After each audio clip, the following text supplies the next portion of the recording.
बेवहायथ' थुनजुलायनायनि जेबो बाथ्रा गैया। बेवहाय बियो कमप्लिटलि प्राइभेट। जों गभर्नमेन्टनो हगारनानै गभर्नमेन्टनिफ्राय जोंहा माबा मोनसे अनुदान मोनोबा, जोंनि रायजो राजाफोरनि गेजेराव माबा मोनसे संस्थापन मोनोबा बेवहाय जोंहा बुंनांगौ गैया। कमप्लिट बेयो एपिडिसिएलनो, आसाम गभर्नमेन्टनि एपिडिसिएलनो हगारनानै एपिडिसिएलासो आरोबाव आदानिनो गथायनो थांगासिनो दं। बेवहाय जोंहा एपिडिसिएलनो होनाय लोगो लोगो जोंहा बेवहाय जेबो से गैला। एपिडिसिएलासो बेखौ मा खालामो मा खालामा, आदानिजों मा सुक्ति खालामनानै हा हगारो हगारा, मा मावहोगोन मावहोआ, बे बिथांमोननिसो खोथा। जोंनि माखासे दैदेनगिरि बिथांमोना मानो रायजो राजाखौ मिसलिड खालामदों, बेसो दुरभाग्यजनक आरोखि। जों नुदों 3600 बिगा जे एपिडिसिएलनो हा हगारनाय, आरो लोगोसे 2000 बिगा रेलनि रेलनि फेक्टरि खालामनो बे एलटमेन्टखौ जोङो थांनाय सप्ता खननैसो सिगां जोङो सार्कोल अफिसाराव थांनानै बिथांनाव जों डकुमेन्ट्सखौ नायनानै फैदों।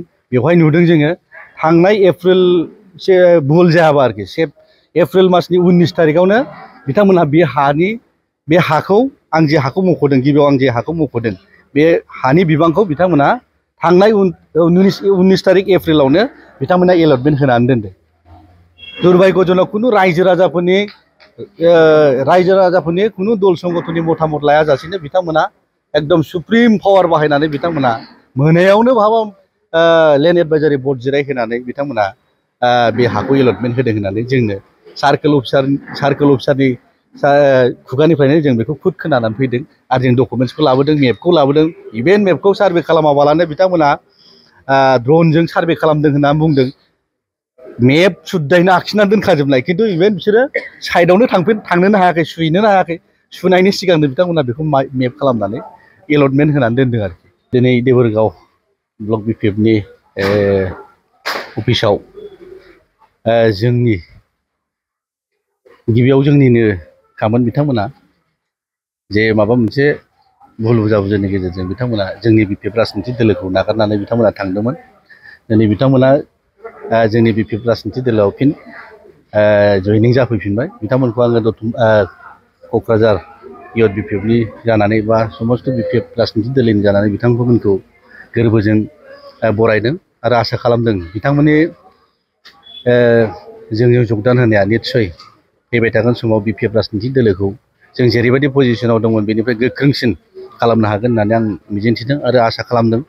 बिथांमोना जोंनि बिपिएफ राजनितिक दोलोनि जे निति आदर्श बेखौ निष्ठा सहकारे बिथांमोना पालन खालामगोन होननानै आं मिजिंथिदों। आरो जों बिपिएफ राजनितिक दोलो हिसाबै समस्त जोंनि 40टा समस्तियाव बिपिएफ राजनितिक दोलो हिसाबै जोङो दिनैहाय सेथि थाखोआवनो दङ।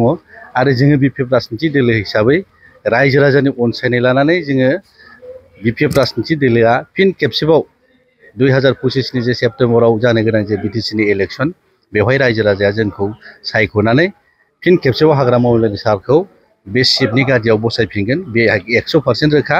जों बयबो बुंनो हायो, जों दाथियै बुंनो हायो। बिभिन्न जाति जनगोष्ठीनि मानसिफोर बा बिभिन्न स्तरनि मानसिफ्रा जेरै बिजनेसमेननिफ्राय आरम्भ खालामनानै आबादारिनिफ्राय आरम्भ खालामनानै जेनेरेल पाब्लिकनिफ्राय आरम्भ खालामनाय फिन खेबसेबाव हाग्रामा महिलारि सारखौ सासननि गादियाव बसायफिननांगौ होननाय बे थांखिया साफ्रोमबो बा मोनफ्रोमबो स्तराव बे सोलिगासिनो दं। ओंखायनो जों गोरायै बुंनो हायो बिपिएफ राजनितिक दोलो हिसाबै फिन खेबसेबाव 2025नि सेप्तेम्बर दानाव जोङो हाग्रामा महिलारि सारखौ फिन खेबसेबाव सिटनि गादियाव नुनो मोनगोन। देबोरगाव समस्ति हिसाबै माबायदि? देबोरगाव समस्ति हिसाबैथ' बे ओनसोलनि रायजो राजा बिभिन्न जाति जनगोष्ठीनि मानसिफ्रा बेवहाय हाग्रामा महिलारि सारखौ बेवहाय फेजेननायनि जेननायनि खुनु सिन्ताखौनो खालामफेरखायाखै आरो खालामनायबो नङा। बेवहाय जेननाय देरहानायखौ बाथ्रा बुंनांगौ बायदि आं मने खालामाखै।